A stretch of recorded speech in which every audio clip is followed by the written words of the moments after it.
Hey everybody, I'm Jack Reeder with Future Pastimes. I'm a designer on expansions for the classic Dune board game, the 2019 Gale Force 9 edition.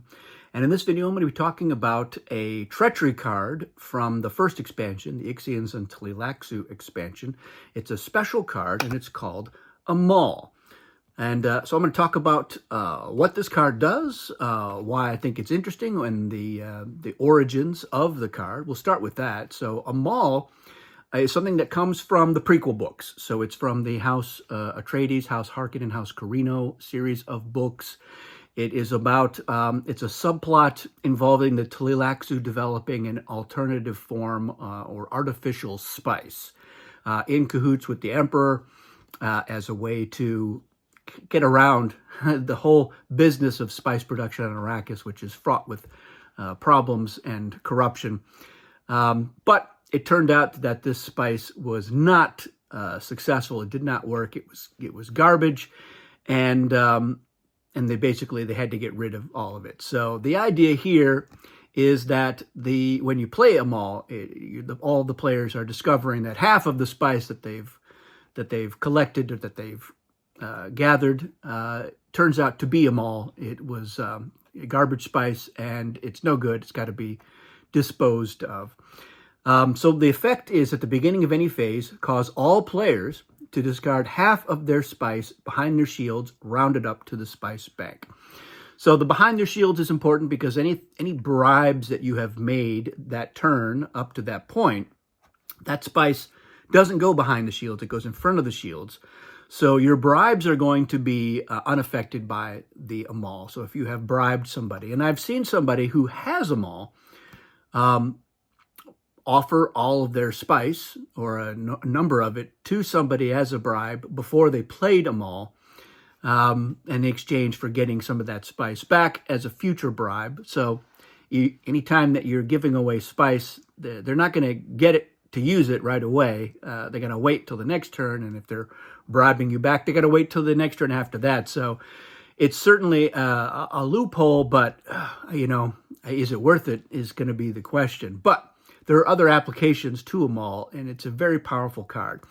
So I've seen people play it right before Chom Charity, so that multiple players are collecting Chom Charity or collecting more Chom Charity in a game with Chom, and so that eats into their income. So it's kind of an interesting effect there, where Chom is expecting to get 10 or 12 spice, and then suddenly a big chunk of that is actually going to the other players. Of course, anytime you're on Chom and Chom isn't, Chom still has the advantage, but it is nice to be able to eat into their income now and then.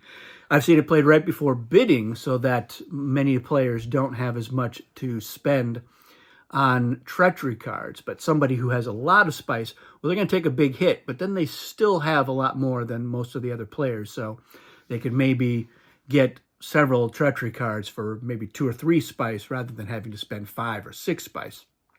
Seen it also played right before shipping and movement, so that certain factions just don't have the resources to ship down in large numbers.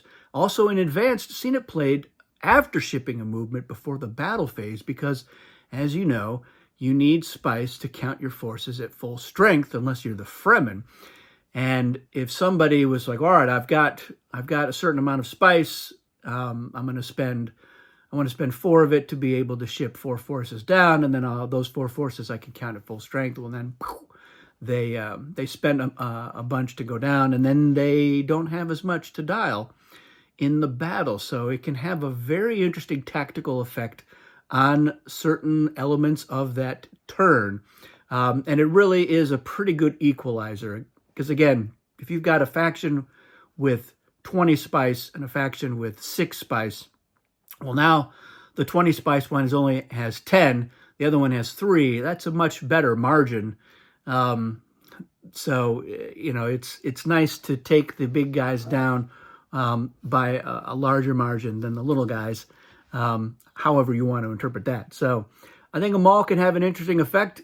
Sometimes it's good for you to get Amal, so that you know where it is and you can control when it's played, if it's played. So I've enjoyed that. I've enjoyed playing as the Emperor and getting the Amal card and just saying, I'm going to sit on this for a while.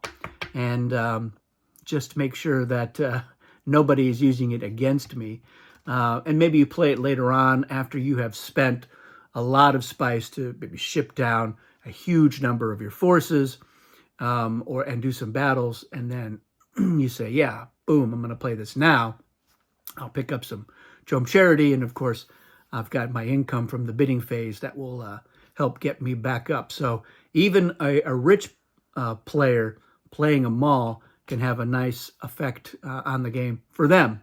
Certainly not for the other players. I love playing it as the Tleilaxu because start off with not very much spice, and it's more thematic that way. It's they're screwing everybody else over, and then they'll get some income right there around a revival, and get back into the mix just in time to hopefully win the game.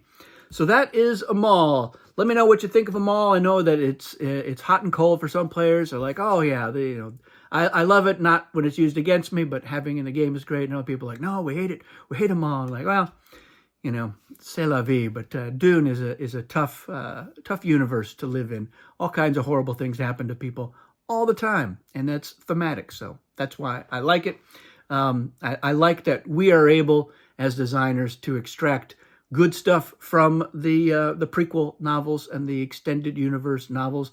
I know it's a mixed bag. Some people absolutely hate those books. We don't hate them. We like that they continue to develop the Dune universe, add some more interesting details.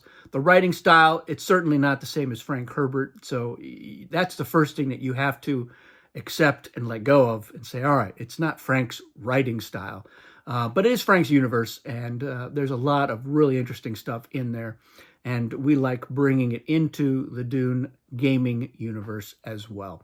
So let me know your thoughts in the comments, or if you have any questions. That's it for this video. Thanks for watching, and we'll see you again soon.